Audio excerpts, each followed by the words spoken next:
Bienvenue à tous et à toutes à cette conférence qui a pour titre Mobiliser les faiblesses du cerveau pour nourrir le plaisir d'apprendre le français.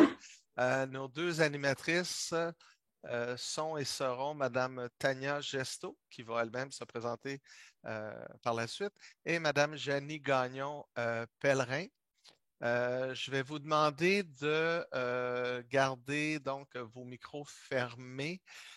Les deux animatrices sont d'accord. En fait, elles vont vous solliciter durant la conférence, durant l'atelier, euh, si vous avez des questions ou quoi que ce soit.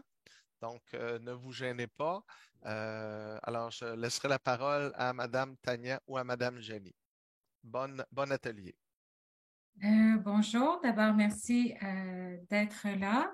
Juste avant de commencer, j'aimerais préciser que Janie et moi, ça fait 2 ans qu'on travaille ensemble, mais c'est la première fois qu'on donne cette conférence. Alors, on va vous demander d'être euh, patient et patiente.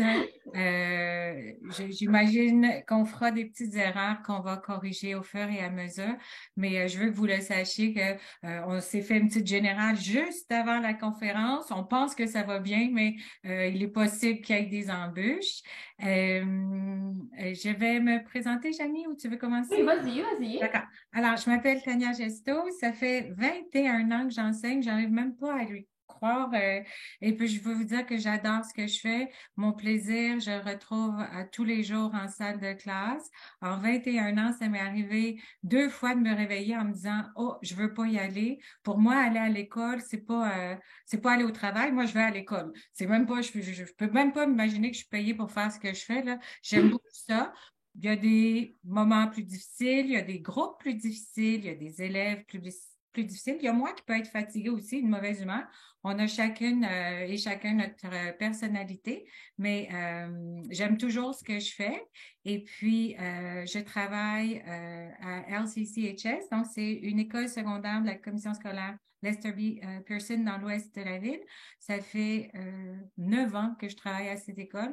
J'ai travaillé sur la rive sud, j'ai travaillé à l'étranger. Euh, je considère que j'ai une bonne vision d'ensemble des élèves en langue seconde. Et Janie, je vais te laisser te présenter. Oui, alors moi, c'est Janie Gagnon-Pellerin. J'enseigne le français langue seconde au secondaire 2, 3, 4 et 5. Moi, j'enseigne dans un petit village à New Carlisle, en Gaspésie, dans la baie des Chaleurs. Donc, petite communauté anglophone de la Gaspésie. Moi, ça fait depuis 2017 que j'ai terminé mon cours en enseignement. Mais je vais commencer, moi, en enseignement du français langue première. Pour par la suite, là, ça fait 3 ans que je suis en langue seconde là, à ma nouvelle école. Alors, aujourd'hui, nous sommes ici pour vous présenter brièvement, faire un survol du travail de recherche de Monsieur Michael Zuniga. C'est un homme qui a travaillé pendant des années à essayer de comprendre pourquoi est-ce que c'est si difficile pour les élèves d'apprendre le français en tant que langue seconde. Il veut travailler aussi l'engagement. Comment amener notre clientèle à aimer, apprécier l'apprentissage de la langue seconde. Et puis, ce qu'on va regarder aujourd'hui, ce sont les faiblesses du cerveau. Alors moi, ce que j'ai envie de vous dire, c'est que les élèves, ils font pas juste ça pour mal faire. Là. C'est pas parce qu'ils sont tannants et qu'ils nous aiment pas que c'est compliqué. Il y a vraiment des embûches qui viennent de la façon dont nous sommes faits. Donc, c'est pas que de la mauvaise foi. Il y a aussi quelque chose de physique et physiologique qui se passe. Janie, je te laisse présenter ceci. Alors, donc, nous, notre conférence d'aujourd'hui, notre atelier d'aujourd'hui, c'est pour nous aider à comprendre les faiblesses du cerveau, mais savoir aussi comment les mobiliser pour aider les élèves à être engagés dans la salle de classe. Donc, c'est séparé en quelques blocs. Donc, il va y avoir une première partie que ça va être Tania qui va faire les 3 premières faiblesses. Par la suite, je vais enchaîner. On va avoir quelques temps ciblés pour que vous puissiez poser des questions, faire des commentaires. On a aussi des petites interactions ici et là de prévues. Puis, à la fin, on va avoir une activité à vous proposer que Tania et moi, on a conçu ensemble pendant nos 2 ans. Là, on a eu à faire pas mal de choses, dont des activités qui visent à favoriser l'engagement. Donc, on va vous présenter ça plus vers la fin. Très bien. Alors, je vais enchaîner avec la première faiblesse, c'est l'oubli. Si déjà les jeunes, ils oublient, moi, je peux vous garantir qu'en vieillissant, ça ne s'arrange pas du tout. En fait, lorsque le cerveau reçoit de l'information, son travail, c'est de filtrer tout ça, de garder ce qui lui semble important, puis de mettre de côté ce qui ne fonctionne pas. Ça ne veut pas dire qu'il met à la poubelle tout ce qu'il ne juge pas important, mais il enfouit ça dans une part de l'inconscient. S'il n'en a plus de besoin, ben, on l'oublie. Effectivement, ça ne nous reviendra plus. Ce qui est important pour nous, c'est de laisser des moments de pause pour que le cerveau puisse faire son travail. Ce qui est important, c'est garder. Ce qui est moins important, c'est cacher. Et ce qu'on doit savoir aussi, c'est que le cerveau est bon pour garder l'information nécessaire, mais ça ne veut pas dire que ce qui n'est pas nécessaire ne sera pas revisité par la suite. C'est en lien avec ce que l'on vit, avec pas des activités, mais avec des événements qui peuvent faire ressurgir ces informations-là. C'est pas parce qu'on ne se souvient pas de quelque chose que on l'a oublié. Ça veut juste dire qu'on n'a pas, que le cerveau n'a pas trouvé une façon d'aller récupérer cette information-là parce que on n'en a pas vécu l'expérience à nouveau. Ce qui est important pour nos élèves, c'est vraiment d'essayer de combiner les nouvelles connaissances avec ce qu'on connaît déjà. Si on arrive avec un nouveau concept, c'est important d'aller essayer de retrouver dans notre tête, dans notre cervelle, ce qu'on avait déjà pour faire des liens. Les connaissances, c'est pas statique, c'est en perpétuel mouvement ou construction. Ce qui est important aussi, c'est d'avoir un climat qui favorise l'apprentissage. Donc, il faut que ça soit calme, agréable dans la classe pour essayer de retrouver ces informations-là, ces connaissances-là. Ce qui est moins optimal dans une salle de classe, c'est de donner des listes à apprendre et tout ça, sans lien, sans contexte. Là, tout ça, c'est propice à ce qu'on oublie. Si on a des longues périodes de classe, c'est important de prendre notre souffle, de faire des arrêts dans tout ça pour que le cerveau puisse traiter l'information puis ait le temps de faire son travail de filtrage. C'est aussi important de limiter ce qu'on présente de nouveau dans une semaine, dans une classe, parce que ça peut être surchargé. Puis là, c'est sûr que le filtre, le travail, le ménage se fait moins bien.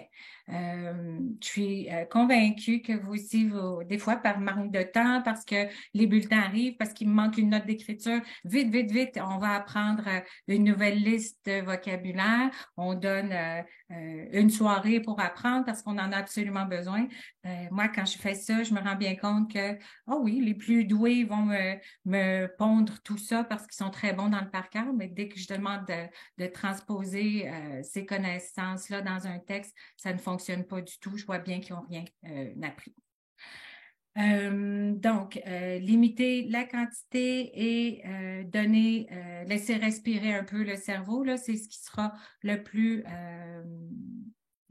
optimal pour l'apprentissage d'une langue seconde.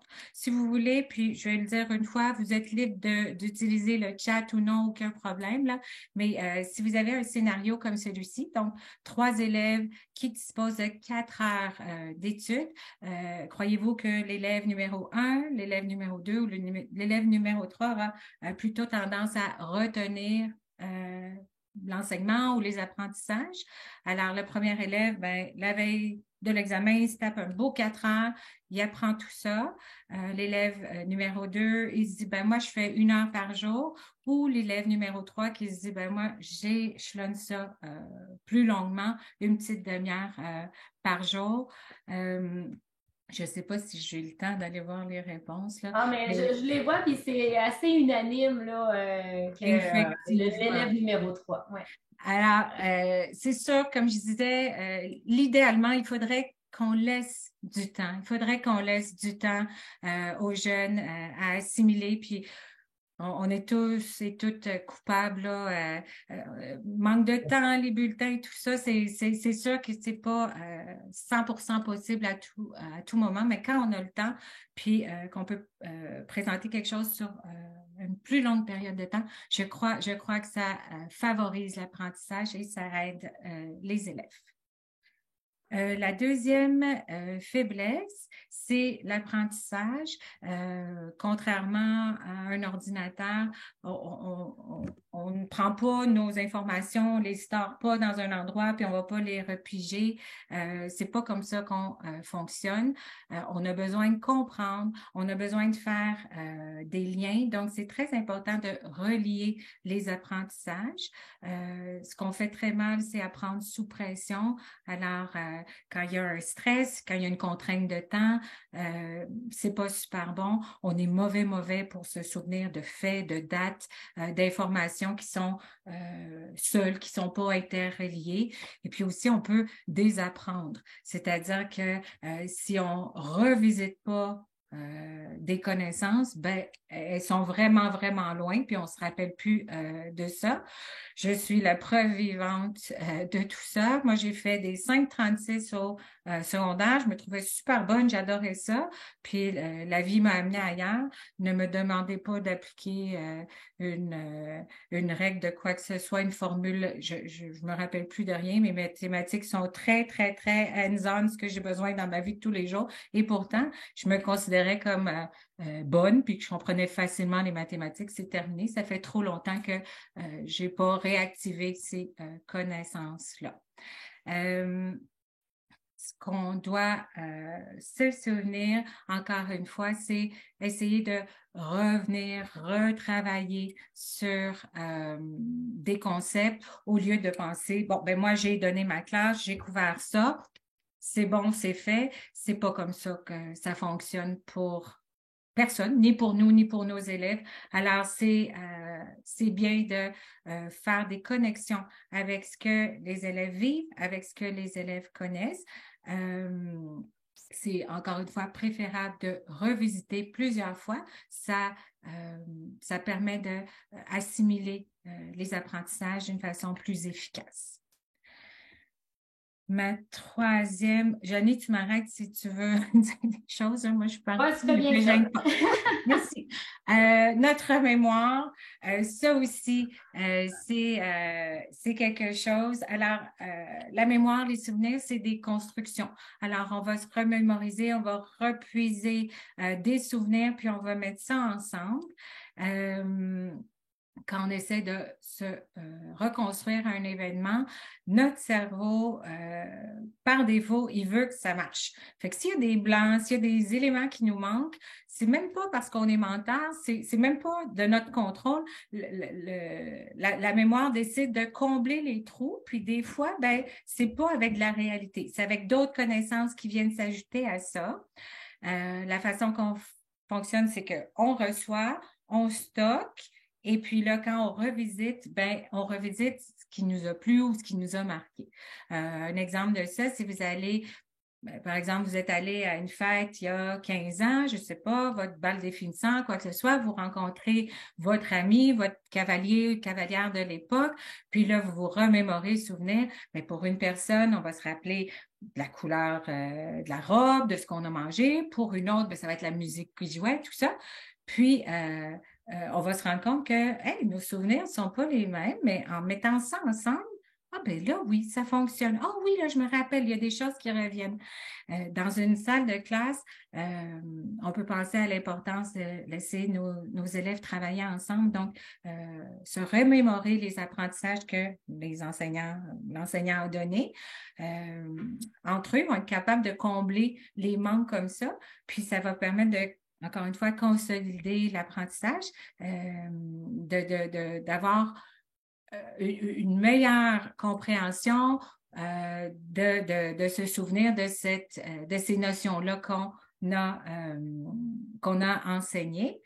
Une chose aussi qui est importante à signaler, c'est si notre apprentissage se fait dans un esprit positif, ben notre tête, elle a envie de s'en souvenir, tandis que ce qui fait mal, ce qui est négatif, on a tendance à vouloir laisser ça en dessous, d'où l'importance de créer un climat de classe qui est bien positif le plus possible.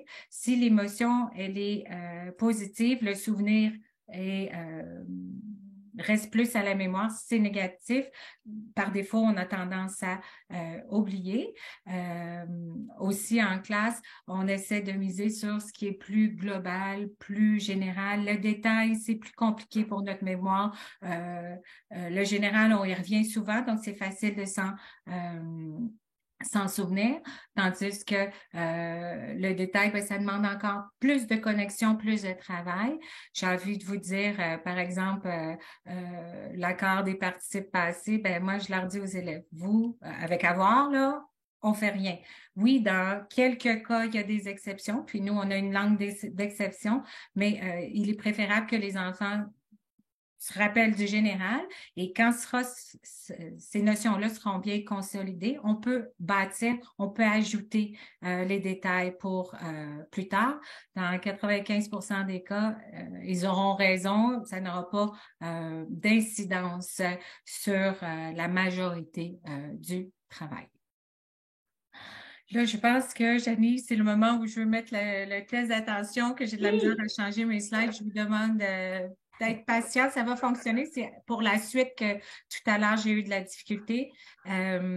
Juste pour prendre une petite pause de connaissance, Janie et moi, on va vous présenter un petit test d'attention. C'est assez simple. Je ne sais pas s'il va partir tout de suite, donc je vais vous dire à l'avance, là, le test, c'est un message à intérêt public anglais, donc d'Angleterre. Donc, ça a été fait en anglais, mais j'ai trouvé une version avec des sous-titres. J'espère que ça conviendra à tout le monde. Ça prend 1 minute, c'est pour le plaisir simplement.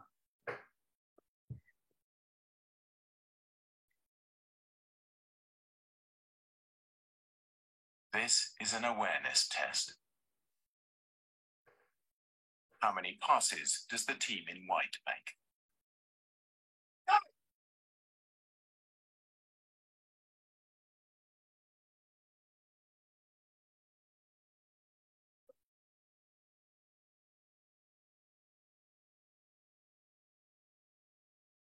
The answer is 13. But did you see the moonwalking bear?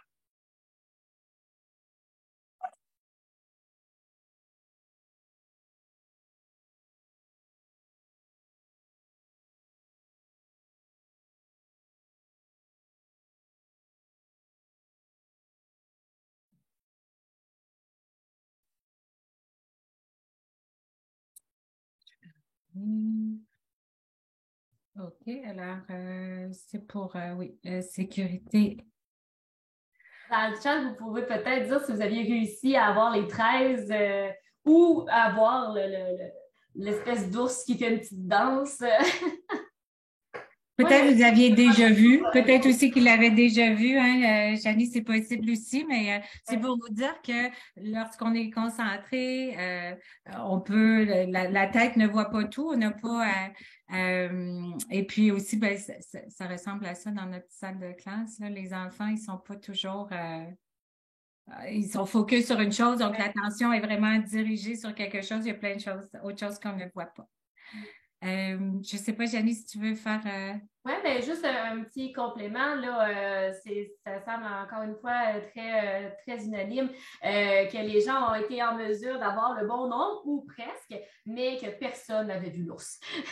On est absorbé. Quand on est Oui, absorbé, ben, c'est ça, comme c'est ça. concentré sur le ballon, donc tu oublies ce qui vient autour. Tout le reste. Janice, je vais te laisser continuer avec la quatrième faiblesse. Oui, je vais continuer. Je me demandais avant de continuer, est-ce que vous avez des commentaires, des questions avant que je poursuive?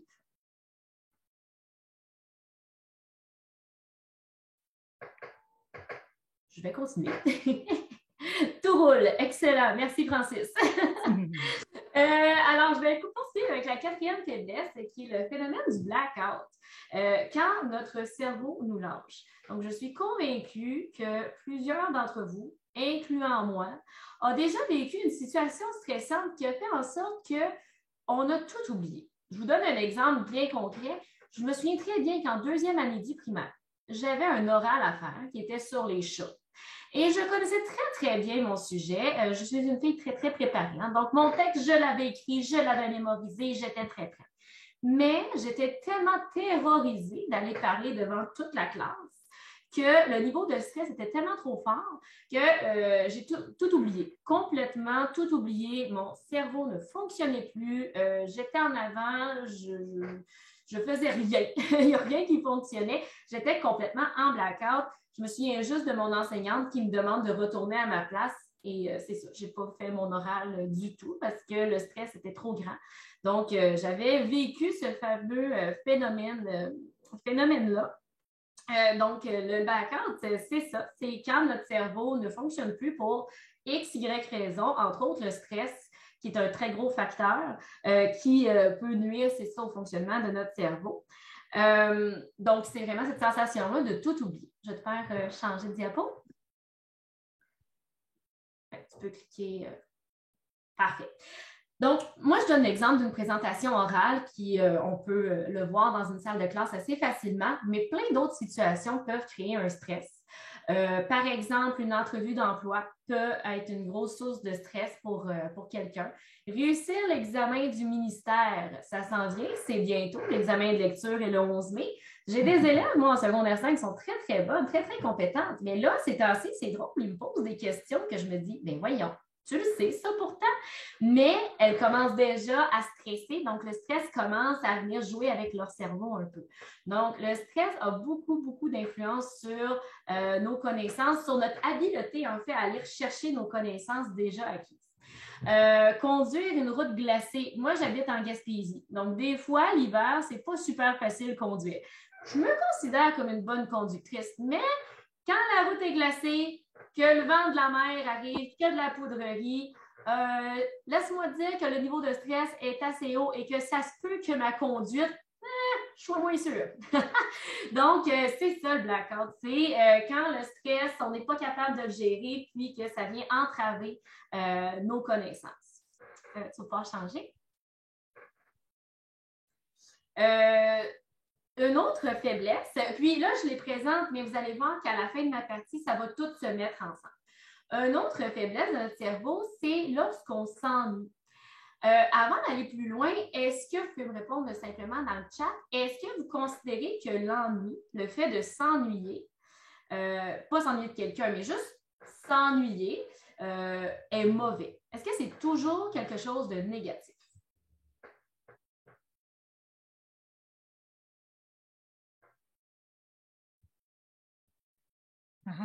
Ah, j'aime ça. Il y a une réponse qui fait un lien avec ce que je veux parler. OK. Ah, OK. Ouais. Super, ça a l'air super intéressant. La majorité disait non et c'est en plein là que je veux aller, effectivement. Donc, l'ennui, c'est quoi ça? L'ennui, c'est quand on est en inaction, on n'est pas en train de faire quelque chose, on a comme du temps libre, du temps de lousse. L'ennui peut survenir par un manque d'intérêt ou un manque d'activité. Donc, par exemple, on est dans une salle de classe, puis le sujet du jour ne nous intéresse pas du tout, mais on est obligé d'être là et de regarder l'enseignant parler. Donc, ça peut mener à de l'ennui. Une activité monotone qui ne nous intéresse pas vraiment, qui est très répétitive, qu'on ne comprend pas trop vraiment pourquoi on la fait, peut mener à de l'ennui aussi, ou tout simplement quelque chose qui ne nous intéresse pas. Donc, tout le monde vit de l'ennui au quotidien. Puis plusieurs raisons peuvent expliquer ça. Donc, je parle d'inactivité et de ne pas être intéressé, mais juste la fatigue aussi peut nous nuire et faire en sorte qu'on est moins concentré, donc on n'est pas impliqué, donc on s'ennuie. Donc, il y a plusieurs facteurs qui peuvent faire ça. Tu peux changer. Donc, il y a deux types d'ennui. Donc, j'aime bien les réponses qu'on a vues, que non, ce n'est pas toujours négatif. On a l'ennui forcé. L'ennui forcé, ça, c'est mon exemple de l'élève qui est dans la classe, qui est obligé d'être là. Bon, va être à l'école, doit être dans son cours, on va dire, d'histoire. Et ça ne l'intéresse pas du tout. L'enseignant fait juste montrer des diapositives, puis tout ce qu'il a à faire, l'élève, c'est d'écouter l'enseignant parler. Ben, ça se peut fortement que cet élève-là commence à avoir des comportements dérangeants, perturbateurs. Par exemple, vouloir utiliser son téléphone en cachette. Ah, donc, il trouve ça pas intéressant ce qui se passe. Donc, en dessous de son bureau, il va essayer de texter, d'aller voir ses réseaux sociaux. Ça va être un élève qui va commencer à lancer des bouts d'efface, faire des avions en papier, essayer de déranger les autres parce qu'il veut s'occuper. Le cerveau, c'est pas comme une machine que je peux éteindre, mettre sur pause, redémarrer. C'est pas de même ça marche. C'est quelque chose d'organique qui est toujours constamment sollicité, toujours actif. Donc, le cerveau, d'une façon ou d'une autre, va chercher à s'occuper. Il y en a qui ont des comportements destructeurs, il y en a d'autres que, moi, par exemple, je sais que je vais être rapide à me mettre à dessiner, par exemple, dans mon agenda ou, bon, tu sais, je vais m'occuper d'une façon. Il y en a qui vont être comme moi plus calmes et il y en a d'autres qui vont avoir des comportements moins agréables en salle de classe. Un ennui choisi va être un ennui que je pourrais dire, exemple, on termine une tâche et il y a un temps mort, un temps de pause. Puis, l'élève n'a pas nécessairement quelque chose à faire. Donc, c'est pendant cet ennui-là, qu'on va dire choisi, qu'il va se trouver quelque chose qui l'intéresse. Qui va susciter son intérêt.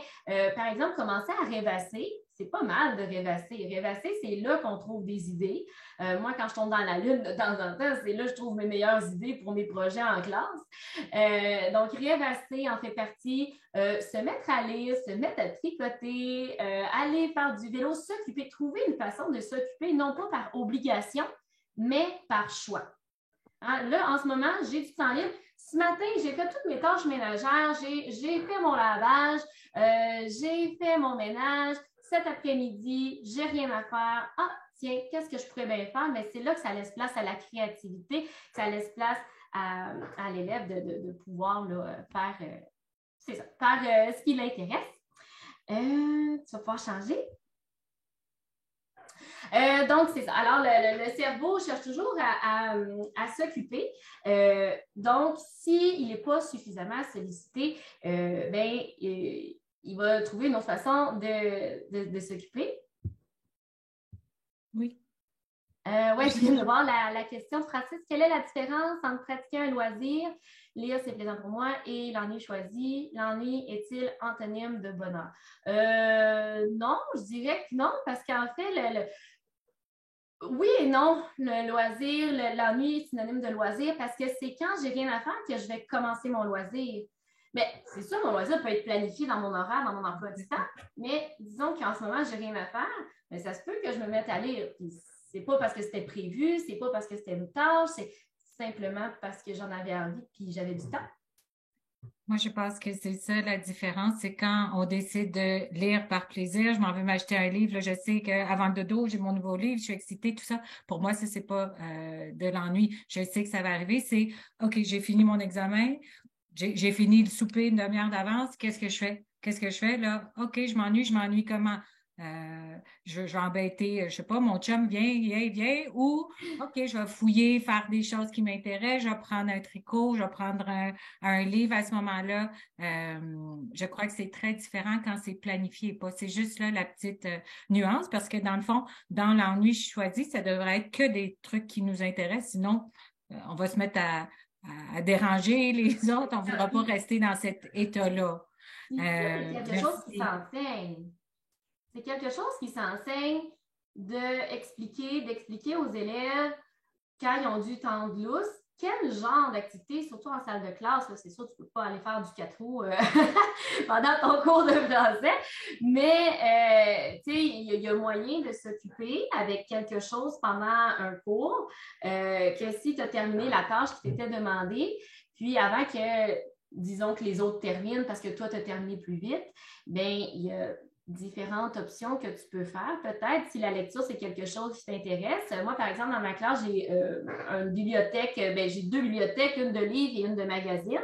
Mais c'est facile pour un élève de juste dire, oh, madame, est-ce que je peux feuilleter un magazine en attendant? Mais oui, sûr. Il y a il y a moyen d'enseigner. Puis je pense que ça, c'est beaucoup en début d'année, quand on instaure notre routine de classe, qu'on peut déjà expliquer nos attentes aux élèves que, bon, regarde, ça va arriver des fois dans la classe que tu vas avoir des moments où est-ce que tu vas être moins sollicité. Quelles sont les attentes que j'ai envers toi? Moi, j'ai des mots cachés aussi que j'utilise de temps en temps, mes magazines. Des fois, même, je leur permets de dessiner. Des fois, là, ça fait juste du bien de... Non, je te demande rien de pédagogique. Fais juste dessiner un petit 2 minutes là, avant de recommencer ton travail. Des fois, c'est que ça, l'élève a besoin d'une petite pause pour laisser le cerveau décanter, qu'après ça, il soit plus investi quand ça revient. Ça m'amène à la faiblesse numéro 6, qui est les distractions. Donc, oh, excuse-moi. Tu passé parce qu'on était non, déjà non, là? c'est correct. OK, excuse-moi. Ouais, j'avais pas grand-chose pour celle-là. Non, mais c'est ça. Donc, les distractions, c'est ce qui va, on sait, là, les élèves peuvent être distraits par plein de choses dans la classe, que ce soit seulement un élève qui joue avec son crayon, un élève qui atchoum, l'intercom qui sonne aux 5 minutes. Il y a plein de choses qui se passent dans une école.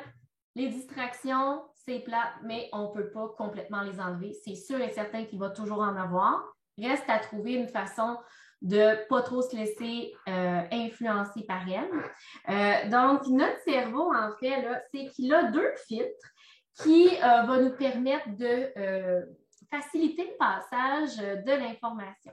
On a le thalamus qui il est en charge, lui, des stimulants qui sont proches, qui sont dans notre environnement direct. Donc, du moment qu'il y a un changement dans notre environnement, quelqu'un qui lance un avion et que je la vois passer dans mon champ visuel, c'est sûr, ça vient me distraire, ça vient me déranger de ma tâche que j'étais en train de faire. Donc, il y a ça. Et il y a la mémoire de travail qui, elle, moi, je trouvais ça intéressant quand on a vu ça, c'est que si la tâche, et ça va être considéré comme une distraction, parce que ça nous empêche d'être concentrés sur l'essentiel, d'avoir une tâche trop complexe ou trop nombreuse. Par exemple, on donne un projet à faire à nos élèves. Il y a plusieurs étapes, plusieurs trucs qu'on doit faire pour avoir le résultat final. Mais de tout donner en même temps, ça peut être trop pour l'élève parce que là, il ne saura pas par où commencer. La mémoire de travail, elle va chercher l'information dont on a besoin. Mais si elle m'envoie trop en même temps, elle ne sait pas quoi aller chercher. Donc, ce qui est bien de faire, c'est vraiment de séparer. Donc, exemple que j'ai un projet, je pourrais séparer en étapes. Commence l'étape 1, une fois que c'est fini, étape 2. Donc, de donner une structure aux élèves à suivre, bien, ça va les aider à être plus investis parce qu'ils vont être moins perdus, ils vont se sentir accompagnés. Donc, ça va être moins épeurant pour eux. Et aussi, une tâche trop complexe, trop difficile peut venir nuire aussi au fonctionnement du cerveau des élèves parce que là, s'ils ne sentent pas qu'ils ont un sentiment d'efficacité, s'ils ne sentent pas qu'ils ont tout ce qu'il faut pour être capables de réaliser la tâche, bien, on a des élèves qui vont complètement abandonner, qui n'essaieront même pas parce qu'ils vont considérer que, ah ben non, moi, je ne suis pas capable de faire ça. Parce que leur cerveau va leur dire, ben non, il manque des éléments, il manque trop d'éléments pour être capable de faire ça. Le niveau de difficulté est trop élevé, donc l'élève va être désengagé parce qu'il ne se sentira pas compétent. On peut changer. Donc, en bref, les faiblesses que je vous ai présentées, donc l'ennui, les distractions, tout ça ensemble, des bonnes pratiques, des bonnes façons pour essayer le plus possible. C'est sûr qu'on n'aura jamais de cours parfait. On le sait, là, on est des enseignants, on a des bonnes et moins bonnes journées. Les élèves aussi, chaque élève, chaque individu dans la classe, c'est jamais pareil, mais le plus possible pour favoriser davantage leur engagement, bien, il faut garder en tête que des pauses dans une classe, c'est correct. Moi, j'ai des périodes de 75 minutes. Au début, c'est sûr que moi, je voulais remplir mon cours de la première minute jusqu'à la dernière minute, puis jamais de temps mort parce que j'étais trop terrorisée de perdre le contrôle de ma classe. J'avais peur que ça vire en chaos, j'avais peur de l'échapper. Alors qu'au contraire, en mettant volontairement des pauses de temps à autre dans mon cours, je trouve que ça les aide à rester plus concentrés. Je vous donne un peu un exemple. Pour mes secondaires 2, j'aime bien commencer avec un 10 minutes de lecture. Ça leur laisse leur temps d'arriver de la récré, s'installent à leur place, ils prennent leur magazine. Après ça, on a un deuxième bloc qui va être plus de la théorie, des choses comme ça. Et on a le troisième bloc qui va être surtout de la mise en pratique, des exercices concrets qu'ils vont faire. Donc, moi, je le sépare en 3. Ça dépend de ce que j'ai de prévu, mais généralement, j'essaie toujours de séparer mon cours en différents morceaux. Comme ça, chaque fois qu'un morceau termine, il y a une petite pause. On commence un nouveau morceau. Ah, tiens, une autre petite pause. Donc, ça permet de bien se reposer entre les éléments apportés. Parce que le niveau d'attention varie entre 30 et 45 minutes. Donc, c'est sûr et certain que 75 minutes, les élèves ne seront pas capables de rester super focus. Donc, de le séparer comme ça, bien, ça l'aide. Éviter les distractions, les multitâches. C'est sûr, les distractions, comme je le dis, on ne peut pas les éviter complètement, mais celles qu'on est capable, le plus possible, c'est le mieux. Le multitâche, donc d'éviter de demander trop de choses en même temps à l'élève pour éviter de le surcharger cognitivement. Ça va beaucoup l'aider aussi. Puis, donc, c'est ça, les petites pauses dans le cours. Je ne sais pas si vous avez des idées que vous faites déjà ou que bon, vous pensez. Peut-être dans le chat, vous pourriez en écrire si ça vous tente. Moi, j'ai parlé tantôt que j'ai des magazines qui peuvent aller consulter quand ils veulent. J'ai des mots cachés que je garde aussi. Ça, c'est mes petits go-to quand j'ai besoin de quelque chose de rapide pour donner un petit break, une petite pause à mes élèves. Une petite discussion aussi, ça peut très bien faire l'affaire. On vient de terminer, je ne sais pas moi, un bloc. Puis, on leur dit, bon, mais là, vous avez un petit 2 minutes, 3 minutes juste pour discuter ou peut-être même se lever de sa chaise, se rasseoir, juste pour dire qu'on se délie les jambes un peu. Un jeu de classe qui prend 5 à 10 minutes, comme il y en a un qu'on va vous présenter dans le pas long, bien oui, effectivement, un petit jeu qu'on a qui ne prend pas de temps à installer, qui ne demande pas 5 minutes de préparation, bien pourquoi pas? Tout est bon. Ce n'est pas obligé d'être quelque chose qui est relié à la matière qui va être à l'examen. Non, ça peut être quelque chose qui est juste le fun. Continuer à travailler le français, mais qui est juste le fun. Donc, voilà, ça peut être quelque chose comme ça. On peut changer. Là, on l'a nommé tantôt. Quelqu'un l'a nommé dans le chat. L'ennui peut mener à la créativité. Donc là, on va regarder, je vais regarder avec vous la créativité, comment on peut aider la créativité à émerger dans la salle de classe. Parce que c'est ça, on a vu que l'ennui choisit. Donc, quand on a du temps de lousse, on n'a rien de prévu. On a terminé une tâche, c'est là que la créativité va avoir plus de facilité à ressortir. Donc, quand on commence à rêvasser, quand on tombe un peu dans la lune, c'est là que ce qu'on appelle notre réseau de mode par défaut, que là c'est là que je vais comparer le cerveau à un ordinateur. quand on tombe en mode veille. Quand on tombe en mode veille, c'est là qu'on va avoir peut-être des images, des idées qui vont nous passer dans la tête. Peu importe ce qu'on est en train de faire, selon ce que j'ai vu, ce que j'ai lu, ce que j'ai entendu, bien, mes pensées vont être reliées avec ça. Puis, je vais avoir mon réseau de contrôle exécutif. Il y a une autre partie de mon cerveau, une autre fonction de mon cerveau qui va aller sélectionner les idées que je trouve intéressantes. Donc, moi, là, par exemple, dans ma salle de classe, quand je n'ai pas d'élèves, que je suis dans une période libre, et que là, ça m'arrive des fois de rêvasser dans ma classe. Mais j'ai toujours, moi, un bloc-notes proche. Donc, quand je commence à être un peu, à être dans mes pensées, à rêvasser, des fois, j'ai des idées qui me viennent, puis je les note sur mon bloc-notes. Ça m'aide à m'en rappeler. Des fois, je m'en sers, des fois, je ne m'en sers pas. Donc, même chose pour les élèves. Si on leur demande, par exemple, une production écrite, il faut qu'ils pensent à un sujet. Mais c'est correct là, de leur laisser le temps de rêvasser un peu en attendant d'avoir une idée. C'est sûr, on peut aider à stimuler un peu leurs idées, mais reste que si ça vient de lui, c'est sûr que ça va être plus motivant d'écrire son histoire s'il a lui-même trouvé son idée. On va pouvoir changer. Donc, différentes façons de solliciter la créativité, de stimuler la créativité en salle de classe. Bien, de un, c'est de créer un environnement sûr. Donc, on veut que la salle de classe soit un endroit sain, un endroit où est-ce que les élèves vont bien se sentir. Tania l'a mentionné d'ailleurs dans sa partie, c'est très important que lorsque l'élève rentre dans la classe de français, mais qu'il ne sente pas toute la pression, qu'il se sente bien, ça va vraiment l'aider. Diminuer le stress, donc aider l'élève à avoir des bonnes émotions quand il va être en français. Donc, c'est sûr que si on a des émotions négatives, ça va jouer sur notre créativité. Si je suis trop stressée, je vais avoir de la difficulté à trouver des idées pour un projet, pour un texte.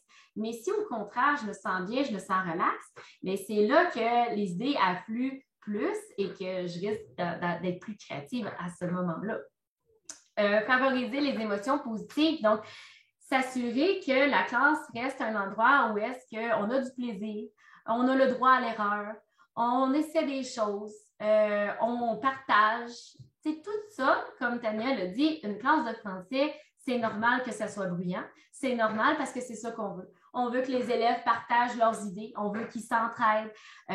Si les élèves sont assez à l'aise pour s'entraider, mais un élève qui a plus de difficultés, je vais en avoir un autre qui va l'aider à traduire. Ah, c'est quoi donc ça en français? Ah, c'était l'affaire. Puis là, c'est là que le partage de connaissances, l'interaction devient super intéressante en classe.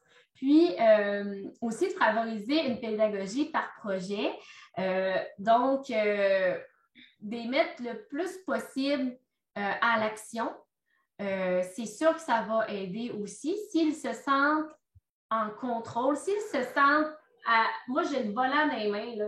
C'est moi qui dirige, c'est moi qui décide où est-ce que je m'en vais, bien, c'est sûr qu'ils vont se sentir encore plus engagés, encore plus impliqués dans leur apprentissage. On peut changer. Et enfin, les erreurs. Les erreurs, et là, ça, je trouve ça le fun. Tania, au début, a dit, là, c'est notre première fois, ça se peut qu'on fasse des erreurs, ça se peut qu'on se trompe. Bien, c'est correct. C'est vraiment correct parce que les erreurs font partie du processus d'apprentissage.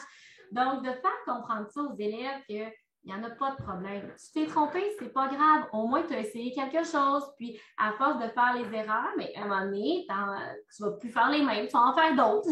Puis, ta connaissance, tes savoirs, mais ils vont se construire au fil du temps comme ça. Et moi, j'apprends mon anglais en travaillant dans une école anglophone. Je n'étais pas bilingue du tout quand j'ai commencé là. Mais des fois, en dehors des classes, je m'amuse à essayer de parler anglais avec eux. Ils rient un peu de mon accent, c'est pas grave. Mais je leur montre que j'essaie, je fais des erreurs et il n'y en a pas de problème. Ils n'ont pas à se sentir mal de faire ça. On va pouvoir changer à la prochaine. Donc, les erreurs, c'est quelque chose d'humain. Ça fait partie du processus d'apprentissage. On vit dans un monde qui est en constante évolution. Donc, il y a toujours quelque chose qui va changer. La fameuse règle des participes passés qu'on veut réformer, qu'on veut changer pour faciliter. Il y a des connaissances comme ça qu'on a acquis depuis X nombre de temps et que pour une raison quelconque, ça a changé, ça s'est amélioré. Notre cerveau doit jongler avec tout ça. Donc, il est constamment en train de s'adapter aux nouvelles connaissances qui lui sont proposées. Apprendre une nouvelle langue, il est constamment en train d'apprendre différentes façons de nommer des réalités qu'il connaissait déjà, mais en anglais, par exemple, ou en autre langue. Puis, on lui dit que hey, ta réalité d'une bouteille d'eau, ça peut aussi être a bottle water. Je l'ai dit, je n'étais pas très bonne. Mais tu sais, la façon de nommer les choses n'est pas la même. Puis là, le cerveau est en train d'emmagasiner ça. OK, donc nommer les choses peuvent être faites de différentes façons. Donc, c'est les erreurs qui nous aident à comprendre ce qu'on n'a pas compris. Quand je fais une erreur, c'est là que, OK, parfait, ça n'a pas fonctionné, je vais essayer quelque chose d'autre la prochaine fois. Donc, ça travaille beaucoup la flexibilité du cerveau. Puis, les erreurs, bien, ça permet de progresser, ça fait partie de l'apprentissage, donc ça permet le progrès. On va changer. Oui. Donc, finalement, pourquoi pas célébrer les erreurs, puisqu'on n'a pas le choix de faire des erreurs si on veut apprendre. Hein, c'est toujours ceux qui ne font jamais d'erreurs, ceux qui ne font jamais rien, qui ne font jamais d'erreurs. Donc, au lieu de voir ça de façon négative, c'est d'amener les élèves à comprendre que non, c'est un processus normal, c'est un chemin que tu dois prendre pour arriver à apprendre, à acquérir de nouvelles connaissances. Puis, lorsque les élèves font une interaction orale, par exemple, faire des erreurs à l'oral, c'est ça qui les gêne souvent. Hein? Ah, je ne veux pas parler français parce que je sonne beaucoup trop anglais ou c'est sûr que je vais le dire tout croche. Bien, il faut les laisser s'essayer, puis ne pas les reprendre toujours. Quand ils nous parlent en français, ils vont faire des erreurs, puis c'est bien correct. Quand on fait une évaluation, moi, j'ai toujours un petit pad à côté de moi, là, un petit bloc-notes. J'écris mes commentaires, j'écoute l'élève, j'écris mes commentaires, je ne l'interromps pas. Comme ça, il s'essaye, prend un peu confiance. Il n'est pas sûr, mais bon, il le fait. À la fin de l'évaluation, c'est là que je vais faire part de mes commentaires pour les prochaines fois. Et oui, des commentaires comme ça, mais aussi des fois, juste de discuter sans nécessairement chercher à évaluer, c'est correct aussi. Quand les élèves viennent nous parler, puis on est en classe et ils s'essayent, je ne suis pas toujours en train de les reprendre. Je les laisse s'essayer. Puis des fois, c'est bon, des fois, c'est pas bon, mais au moins, ils s'essayent. C'est juste dans certains contextes ciblés que là, je vais plus m'attarder à l'évaluation. C'est beau? Oui. OK. Alors là, on vient de faire, je pense un 9 heures de théorie qui nous a été donnée en 45 minutes. Si vous avez des questions sur la théorie, vous pouvez les poser maintenant. Puis la deuxième partie, où est-ce qu'on s'en va maintenant, c'est qu'est-ce qu'on fait avec tout ça? Maintenant qu'on sait que ces embûches-là existent chez l'être humain, comment est-ce qu'on peut en tirer profit ou apprendre à travailler avec tout ça pour que on soit capable d'intéresser nos jeunes malgré ces faiblesses-là. Je vais te laisser regarder la question, Jenny. Ah, OK. Oui, je viens de répondre.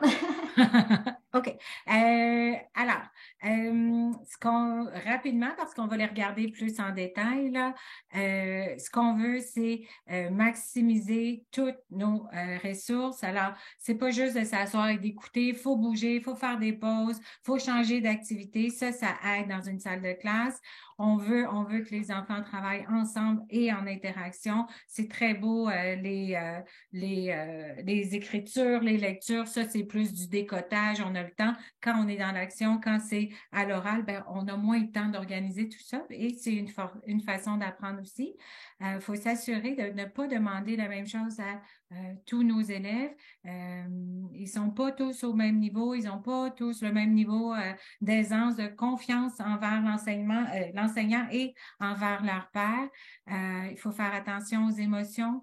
Il y a des élèves qui peuvent se fermer si on ne sait pas les prendre dès le début de l'année, puis on va les perdre pour l'année au complet. Et aussi s'assurer que ce qu'on présente, ben, c'est à la portée de tous. Si on donne quelque chose de trop facile, on va les perdre. Si c'est trop difficile, ils vont pas s'engager. Alors, comment est-ce qu'on peut faire tout ça dans la classe? Janie, je te laisse présenter ceci. Oui, donc comment maximiser les ressources cognitives de nos élèves dans la classe? Lier les expériences nouvelles à celles du passé, donc toujours faire un lien entre ce qu'on apprend, ce qu'on a appris, pour toujours donner un sens aux apprentissages. Ça va être beaucoup plus facile de les mémoriser pour les élèves. Attirer l'attention et stimuler la curiosité avec des surprises. Des fois, ça va m'arriver... OK. Je vais te laisser regarder la question, Tania. Ça peut m'arriver des fois de faire différent, d'arriver dans la classe et de dire « Hey, la gang, aujourd'hui, j'ai le goût qu'on essaye quelque chose de différent. » Puis ça les déstabilise un peu, mais ils trouvent ça le fun. Puis mes surprises, c'est toujours des petites compétitions de quelque chose, des petites activités. Puis ça n'a pas besoin d'être très compliqué. Juste le fait de changer un petit peu la routine des fois, c'est assez pour garder leur attention. Favoriser la globalité. Donc, comme Tania parlait, de viser les généralités pour que vraiment les connaissances de base soient maîtrisées, acquises. Après ça, on viendra ajouter des pièces à la pyramide. Mais si la base n'est pas tout à fait solide, il ne faut pas trop en demander non plus. Favoriser le sommeil sur les devoirs, donc le fait d'espacer, comme Tania avait dit, les périodes d'études sur plusieurs jours, de courtes périodes d'études sur plus longtemps, va être beaucoup plus bénéfique qu'un 4 heures juste avant l'examen. Ton sommeil, le sommeil de l'élève va être beaucoup meilleur, donc il va être plus en forme le lendemain pour faire ce qu'il a à faire.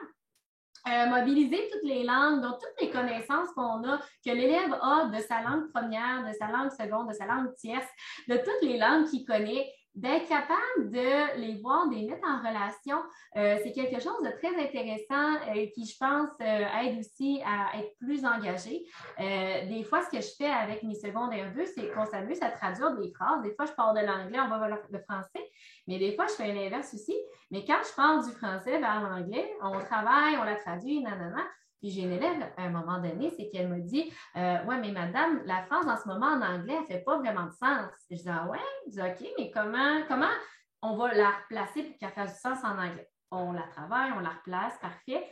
Fait que là, je leur montre que ta connaissance de l'anglais t'a permis de faire une bonne traduction de la phrase en français. C'est normal que mot par mot, la traduire, ça ne donne pas exactement ce qu'on veut, mais ta connaissance de ta langue va t'aider, tu sais. Alternance entre tension et détente, donc être en travail, une petite pause, être en travail, une petite pause, donc de donner des petites pauses à notre cerveau, ça fait toujours du bien. Puis favoriser la répétition espacée, ça revient à encore l'exemple de faire plein de petits blocs de quelque chose pour aider à apprendre. OK. Ensuite, on va regarder l'interaction, pourquoi c'est important lorsque nos élèves ont un objectif commun, si on les met au travail sur une tâche qui est commune. D'abord, la grande majorité là, voudra pas laisser tomber les pairs. Alors, on veut pas nuire à l'équipe, on se met au travail parce que l'objectif est le même. On en a déjà parlé. Avec le temps, on finit par connaître nos élèves et on sait que, OK, moi, je les appelle les boulets, là. J'ai dit, moi, je veux pas d'équipe avec des boulets. On n'en veut pas en classe, là. Les premières fois, on se fait avoir, ils sont avec les amis, avec ci, avec ça. On voit bien qu'ils travaillent pas. Mais pour une collaboration optimale, il faut apprendre à connaître à nos élèves. Puis, nous aussi, faire des erreurs quand on les place les premières fois. Puis après ça, on se dit, OK, ici, la créativité est excellente. Ici, le niveau de français est excellent. Ici, l'organisation. Puis, on fait des meilleures collaborations. Super important. Encore une fois, que ça fasse du bruit. Il y a souvent, moi, plus tellement parce que je suis assez vieille que ça me dérange pas, là. Mais je sais qu'en tant que jeune prof, c'est oh mon Dieu, faut pas qu'ils entendent si la direction passe, puis ils parlent, puis c'est trop fort. J'ai une peur, une crainte bleue. Puis je me dis, mais comment est-ce qu'on peut apprendre une langue si on la parle pas, si on l'utilise pas? Avec le temps, la peur de la direction, de se faire chicaner, de se faire rentrer, tout ça est passé parce que mon objectif premier, c'est que l'enfant apprenne. Alors, oui, le bruit, c'est normal et il faudrait même en entendre dans les classes de français. Et finalement, trouver du travail parce que tout le monde peut apporter à l'équipe. Ça se peut qu'on ait un élève qui vient d'arriver d'une autre province, d'un autre pays. Il n'y a pas tellement d'apport au niveau de la langue à amener, mais cet enfant-là peut être superbe à dessiner, à faire des montages, à filmer. Alors, essayer de trouver quelque chose qui va permettre à tout le monde de faire sa part, peu importe le niveau de français, parce que c'est très facile de briller dans la classe quand on a été élevé dans une maison où maman ou papa, on est allé au primaire en français. OK, c'est certain, là, mais qu'est-ce qu'on fait avec ceux qui viennent de débarquer ou ceux qui ont beaucoup de difficultés? Je pense que c'est important d'essayer de leur trouver aussi une place dans tout ça. Janie, je te laisse continuer. Puis, donc, on a parlé de différenciation. Donc, comme Tania le mentionne, on a des élèves qui ont été à l'école francophone, puis qu'après ça, ils viennent faire leur secondaire en anglais ou qui arrivent d'un autre pays, d'une autre province. Ça m'arrive. Moi, j'ai un élève qui est arrivé de l'Alberta, je crois, puis il n'a pas vraiment eu de français, de ce que je comprends. Donc, il part avec beaucoup de retard comparé aux autres élèves de sa classe. Donc, il faut que je trouve une façon de le faire progresser dans ma classe sans tomber dans le piège de donner la même chose que les autres, il ne sera pas capable. Donc, il faut être capable de différencier. Donc, ça peut se faire en employant une combinaison de méthodes. Donc, on peut y aller avec du travail en équipe, du travail solo. On peut y aller avec du travail avec l'ordinateur, avec crayon, papier. Il y a vraiment différentes façons qu'on peut varier nos activités dans la classe, inclure de la compétition, inclure le jeu, favoriser l'entraide. Ensuite, les variétés de médias. On peut, oui, faire lire un texte, mais on peut aussi faire écouter des choses. J'ai fait écouter des chansons cette année à mes élèves, écouter des films, donc jouer avec tout ça, les médias, faire des films aux élèves aussi. Il y en a, je leur ai fait faire des petites pubs, des petites pubs de quelque chose. Bien, c'est intéressant aussi. C'est des façons différentes de les faire travailler pour arriver au même résultat. Puis, intégrer le mouvement, ben, c'est ça, de favoriser le fait qu'ils puissent bouger pour rendre ça plus dynamique. OK. Pour moi, ce qui est plus important dans une salle de classe, c'est vraiment valider les émotions des enfants, là. Pour moi, il n'y a aucune façon d'enseigner si l'élève, le français, en tout cas, je ne sais pas pour les autres matières, là, il n'y a aucune façon qu'un enfant peut apprendre s'il ne se sent pas à l'aise dans notre classe. Je pense que dès la première journée d'école, je me mets à parler en anglais, tout croche les fautes, on rit, puis quoi? Puis il arrive quoi? J'ai dit, moi, en tout cas, je me fais un devoir qui rit de moi en anglais, puis je leur dis souvent, ben, de toute façon, même si c'était pas bon, il y a juste moi qui le sais, puis moi, je ne vais pas te juger. Fait qu'il n'y a pas de problème, là. Mais en fait, c'est dédramatiser, mettre un accent, ouais, puis je leur dis souvent, si on vous prenait vous, puis on vous mettait ailleurs, votre français, il serait merveilleux, ne vous comparez pas. Essayez de créer une ambiance qui est positive dans la classe. Super important. Il y en a des enfants que ça fait, moi, j'ai secondaire 5, là, ça fait 11 ans qu'ils échouent le français. Fait qu'ils rentrent déjà en se disant, ben, ça donne rien, puis je leur dis de me faire confiance, puis qu'on va travailler, puis qu'il y a des façons de faire, puis qu'on va regarder ça autrement. C'est important de souligner, pas juste dans la classe, à l'extérieur, s'ils ont une game, s'ils font partie d'une équipe de je ne sais quoi. Hey, comment ça a été, une nouvelle coupe de cheveux, n'importe quoi pour créer un lien avec ces enfants-là. Ça aide énormément par la suite à ce qu'ils veulent travailler pour nous, malgré le fait qu'ils sont pas bons, malgré le fait qu'ils savent pas, qu'ils échouent depuis toujours. Dans aucun cas, j'ai comme un traumatisme, moi, des présentations orales devant la classe, là. Je me fais un devoir, jamais que je vais leur demander de présenter quoi que ce soit. Mais quand la confiance est là, eux peuvent me dire, ben madame, moi j'ai envie de le faire. Puis là, c'est comme wouhou, dans ma tête, c'est le meilleur scénario. Ça arrive pas souvent ni tout le temps, mais j'ai des traumatismes de classe d'anglais langue seconde où je vais présenter devant la classe, là, d'être stressée, rouge, en sueur, là, vraiment, pas dormir la veille. Je veux pas qu'aucun enfant se sente de cette façon dans ma classe, là. C'est tellement important de remarquer tout ce qu'ils font, mais pas juste dans la matière qu'on enseigne. Créer le lien. S'il n'y a pas de lien, là, surtout en langue seconde, c'est vraiment difficile. Au niveau des jeunes, là, c'est vraiment difficile parce qu'ils n'aiment pas ça, ils ne voient pas vraiment pourquoi. Puis si on n'a pas de lien, ben, ils ne feront rien pour nous. Puis c'est là que ça peut devenir un peu cauchemardesque, là. Notre classe, là, ça peut nous occasionner beaucoup de problèmes. Puis la dernière chose, c'est de rentrer positif. À chaque jour, c'est une nouvelle journée. Peu importe ce qui est arrivé la veille, peu importe si on a eu une bonne, mauvaise classe, on repart en neuf à chaque jour. On essaie d'être positif. On essaie d'être positif dans ce qu'on dit, même dans la façon où on corrige. Oui, c'est sûr on doit se soumettre à un cadre d'évaluation, mais aussi on peut annoter les bons coups, même si ça vaut pas 5 points, même si apprécier des efforts, même si c'est pas pour les points ou pour le pourcentage, là, je pense que c'est important. Puis je pense que quand on est heureux dans notre salle de classe, quand on est positif, ben c'est contagieux. Les enfants aussi, ils le deviennent. Puis il y en a que ça prend beaucoup de temps, puis il y en a qui ne le seront jamais, mais la majorité, ils embarquent avec nous. C'est beaucoup plus agréable de les avoir de leur côté, contents d'être nous, qui nous regardent, qui sont en train de se morfondre. Là, pour moi, en tout cas, c'est plus gagnant. Là, c'est préférable. Ça m'aide beaucoup à enseigner dans le concret, là, de créer un beau climat avant de se mettre aux choses sérieuses. Stimuler la motivation intrinsèque, donc comment arriver à ce que les élèves, de par eux-mêmes, soient plus engagés.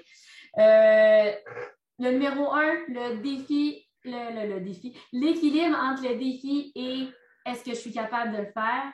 On veut être dans la zone de flow, on veut être dans un parfait équilibre entre je me sens challengée, c'est un défi que je me sens capable de relever. C'est pas trop facile, donc je ne tombe pas dans l'ennui de je vais vouloir lancer des boulettes de papier. C'est pas trop difficile, j'ai les connaissances nécessaires, donc je ne tombe pas dans le je suis super angoissée, stressée, je ne veux pas le faire parce que de toute façon, je n'y arriverai pas. Donc, d'arriver à trouver cet équilibre-là d'une tâche qui est assez stimulante pour les intéressés. Créer des activités porteuses de sens, donc on le dit depuis tantôt, relier les apprentissages à des choses qu'ils connaissent, relier les apprentissages entre elles pour donner du sens, parce qu'on apprend beaucoup mieux si on est capable de relier une connaissance à quelque chose, si on est capable de faire des liens. C'est comme ça que le cerveau fonctionne, il crée des liens, il crée des petits liens entre ses neurones, mais c'est en créant des liens entre les connaissances qu'on réussit à faire ça. De créer des activités qui respectent l'autodétermination des apprenants, donc des activités qui vont pouvoir prendre de l'autonomie, qui vont pouvoir prendre des décisions, qui vont pouvoir être au contrôle de ce qu'ils vont réaliser, en tout cas, ou du moins avoir l'impression de, et de s'assurer que les étudiants vivent des réussites, même si c'est juste des petites réussites, de petits jeux, petits tests qu'on fait, peu importe. Il faut que les élèves aient ce sentiment-là de réussite au moins quelques fois dans leur parcours scolaire pour aider à nourrir leur sentiment de compétence pour qu'ils aient envie de participer dans la classe. C'est bon, Jenny? Oui. OK. Alors là, on aurait comme terminé la deuxième partie de l'atelier. On a mis en place la théorie. On est allé voir un peu dans la classe à quoi ça pouvait ressembler. Puis, Janie et moi, on a envie de vous proposer une activité qui devrait, en tout cas qui se veut engageante. Moi, je l'ai testée avec mes élèves, puis c'est pas les plus forts, les plus beaux, les plus fins, mais ça s'est très bien passé. Ils ont aimé ça, malgré qu'ils sont pas bons en français, malgré qu'ils sont pas bons en dessin, ça a fonctionné. Alors, à la lumière de tout ce qu'on a appris au cours des 2 dernières années, on en est venu aussi à créer des activités pour la salle de classe, et puis tout ça sera disponible sur Learn. On ne sait pas encore quand, on n'a pas les détails, on n'est pas Learn, nous, mais ça s'en vient. Vous pourrez avoir un bassin d'activités stimulantes, engageantes, à la portée de tous. Alors, si vous le voulez bien, peut-être que vous avez déjà tout ça sous la main, mais un papier, un crayon. En fait, on va vous demander de dessiner ce que Janie va lire. Il n'y a pas de stress, là, c'est des petits bonhommes. Des petits oui, bonhommes il n'y a pas de stress, c'est ça, c'est du bonhomme allumette. Là, il n'y a pas de compétition de dessin ici. C'est assez simple. Donc, dans une salle de classe, on demanderait à un enfant de dessiner et à l'autre de lire. Et puis, on essaie d'alterner. Donc, on verra après notre dessin, là, notre image choisie, mais on pourrait faire à tour de rôle. Alors, on s'assure que les deux ont une chance de comprendre ce qui est dit et aussi de dire ce qui est dit. Puis il y a des possibilités de varier tout ça selon le niveau. On en reparlera plus tard si vous le voulez bien. Janie, j'oublie-tu quelque chose? Non, je pense qu'on va y aller comme ça, puis on fera une petite conclusion avec ça. Donc, je vous lis les phrases. Je vous le dis, au total, vous allez avoir 6 petits bonhommes alignés. Donc, sur la même ligne, vous allez dessiner 6 petits bonhommes. Donc, j'y vais. Il y a 6 bonhommes allumettes côte à côte. Le premier est debout, les bras le long du corps, les jambes collées. Le deuxième a les jambes écartées et les bras dans les airs de chaque côté de la tête.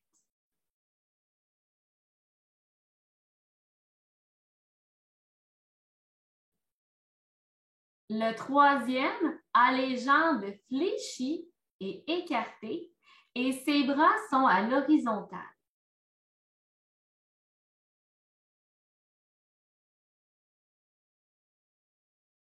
Le quatrième a les jambes fléchies et écartées, a le bras gauche dans les airs et le bras droit le long du corps.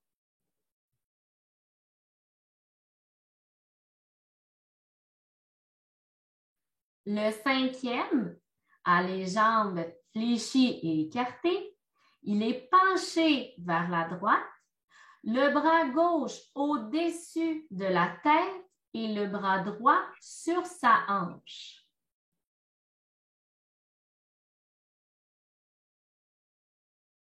Le sixième est en équilibre sur sa jambe droite, la jambe gauche dans les airs. Il a les bras à l'horizontale.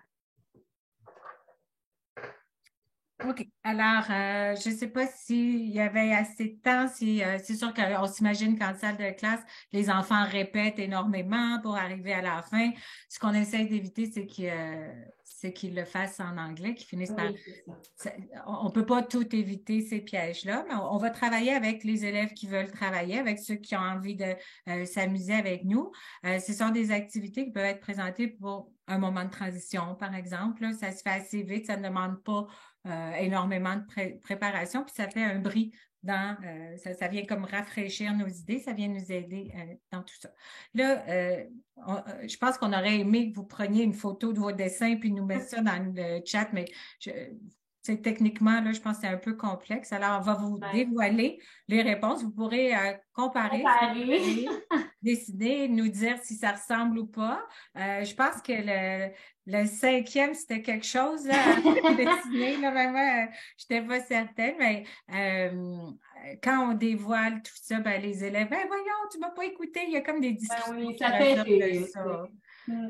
Ce qu'on voulait aussi rajouter, c'est selon le niveau des élèves, d'abord, les élèves pourraient même travailler avec le professeur d'art ou je ne sais quoi, tu sais, créer l'image ou en chercher une autre plus complexe. On pourrait demander, au lieu de donner des phrases déjà toutes écrites, on pourrait demander à l'élève de préparer les phrases, ainsi de suite. On peut faire changer les dessins d'une équipe à l'autre. Alors, on pense qu'il y a quand même des possibilités intéressantes avec quelque chose qui est simple. Tout le monde, tous nos élèves, avec un accent, avec des erreurs, ils peuvent tous lire, puis ils devraient tous être capables de faire des bonhommes allumettes. Alors, je ne sais pas si c'est quelque chose qui peut se faire, mais oui, je vais répondre à ceci. Le flow, c'est le travail qu'on a fait. En fait, c'est le travail de M. Zuniga. Lui, il a travaillé dans les écoles pour trouver, en fait, c'est le moment optimal, le flow. Où est-ce que toutes les étoiles s'alignent, que tout est parfait pour apprendre. C'est comme un moment qui est presque hors réalité. C'est comme un temps d'arrêt dans la réalité où tout s'aligne, tout fonctionne parfaitement. Puis c'est en faisant des activités qui brisent les verbes, qui brisent les examens, on essaie à ce que nos élèves de langue seconde se retrouvent dans un état comme ça quand ils travaillent. Et pour ça, ben, il y a plein de variantes. Il y a le temps, il y a une notion de compétition, il faut qu'il y ait du jeu, il faut qu'il y ait de l'interaction, il faut qu'il y ait un but commun à faire ensemble. Tout ça va amener cet état optimal où est-ce que, wow, tout fonctionne, je prends des risques, je suis capable de le faire, puis c'est ce qu'on essaye d'amener en salle de classe pour que chacun des apprenants se sente apte à faire le travail. C'est qu'une activité flowisée, c'est le flow qu'on veut amener des activités pour que l'élève soit le plus engagé possible dans la tâche. Et quand nous, on s'est fait présenter ça, il y avait une vidéo qui parlait du flow, mais pour des sportifs. Donc, on peut avoir cette idée-là en tête. Quand, je pense que c'est Michael Jordan qui avait pris comme exemple qu'il avait fait un panier à 3 buts, puis quand il reparlait de son match, après, là, je vous dis ça vraiment grossièrement, mais après, quand il s'était fait reparler de son exploit, panier, c'était vraiment quelque chose. Il y avait aucune connaissance qui avait fait ça. C'est comme si c'était hors de lui. T'sais. C'est quand tu t'es tellement investi dans la tâche, dans ce que tu fais, que tu perds la notion du temps, tu perds la notion de l'effort. C'est juste, ça arrive. Ça arrive, tu es dans la zone, tu es in the zone, c'est comme ça qu'ils le disent dans la vidéo. Tu es tellement engagé que on oublie tout le reste. Tout ça, tu perds la notion du temps là, quand tu es engagé à ce point-là. Ouais. Fait que c'est sûr qu'on peut pas, en salle de classe, toujours les avoir là. Je pense que c'est inhumain. On serait pas capable, puis eux non plus, parce que ça demande beaucoup d'énergie, même si on s'en rend pas compte, parce que c'est amusant, puis on est bien, là. Mais c'est ce qu'on essaye d'amener en salle de classe pour favoriser l'apprentissage. Je ne sais pas, Janice, si le commentaire, c'est... Oui, non, c'est ça. Oui, c'est ça, le momentum, exactement. Il y a différentes façons de le nommer. C'est ce petit moment magique-là. C'est ça, exactement. Ici, oui, 5 minutes. OK, parfait. Je veux juste plugger nos collègues qui font de la série Learn, qui font d'autres ateliers qui sont en lien avec le flow, justement. Si ça vous intéresse d'en apprendre plus, c'est vraiment, oui, c'est ça, moment magique en plein ça. Allez voir si ce n'est pas déjà fait ou en rediffusion. Je suis pas mal sûre que ça va être en rediffusion, la majorité des ateliers. Hein. Mais celle qui comporte le flow, là, c'est super intéressant. Là, ça donne plusieurs bonnes idées pour essayer de dynamiser davantage nos classes pour vraiment là, viser l'engagement de nos élèves. Ouais. Étant donné, Janice, je ne veux pas t'interrompre, là, je suis comme stressée par le temps. Il Oui. nous reste une diapo à vous montrer. Ce serait un peu, le récapitulatif. Là. En salle de classe, ce que vous voulez, c'est que ça soit positif, que ce qu'on fait, ben, il faut rattacher ça, faut qu'il y ait un sens, faut que l'enfant se sente en contrôle, qu'il est capable de faire, puis qu'il a un mot à dire, puis un regard là-dessus. Il faut toujours avoir un contexte. On ne peut pas envoyer des verbes, des mots comme ça sans lien. Ben oui, nos petits génies vont nous répondre tout ça, mais ça ne va pas rester pour la grande majorité. Un bon niveau de stress, c'est important. Le stress, ça peut être aussi positif, mais pas trop parce que là, on décroche. Aérer tout ça, donner le temps d'installer les choses, revisiter, prendre des pauses, répéter. Encore et encore, ça finit par rentrer.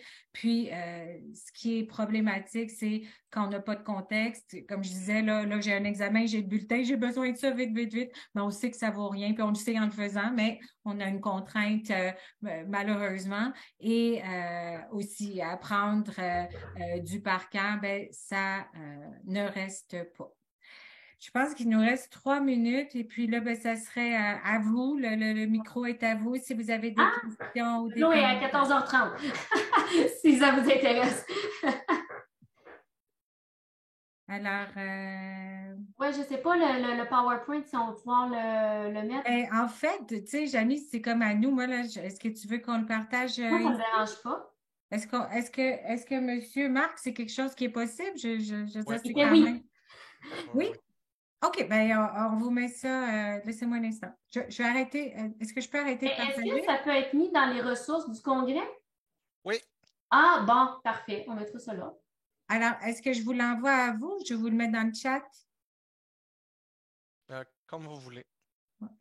Je vais arrêter de partager. Je vais aller chercher mon lien. Puis, je vais le mettre là. Je ne sais pas s'il y avait d'autres questions. Janie, je te laisse faire parce que là, je peux. Oui, je regarde le chat. Merci de nous avoir écoutés. Oui, merci beaucoup. La première fois, en tout cas pour moi, la première fois. Une belle fin d'année scolaire aussi. Ça s'en vient, lâchez pas. Oui.